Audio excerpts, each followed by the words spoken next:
नमस्कार, मी अनिल उपाध्ये. शिवसिद्ध बातमीपत्रात आपलं स्वागत आहे. पाहूया आजची बातमी. हातकणंगले तालुक्यातील आयुष्यमान आरोग्य मंदिर हेरले इथं स्वस्थ नारी सशक्त परिवार अभियानांतर्गत महिलांसाठी आरोग्य शिबिराचे आयोजन करण्यात आले होते. शिबिराचे उद्घाटन हेरलेचे लोकनियुक्त सरपंच राहुल शेटे, उपसरपंच निलोफर खतीब, ग्रामपंचायत सदस्या उर्मिला कुरणे यांच्या हस्ते झाले.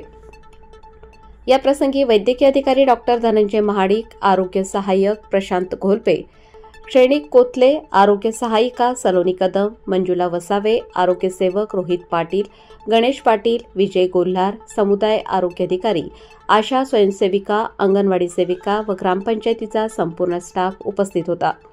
या शिबिरात महिलांसाठी बीपी, शुगर, ईसीजी, रक्त तपासण्या, डोळ्यांची तपासणी, कॅन्सर तपासणी, गर्भवती माता, HRANC तपासणी तसेच 3 वर्षाखालील कमी वजनाच्या मुलांची तपासणी अशा विविध सेवा देण्यात आल्या.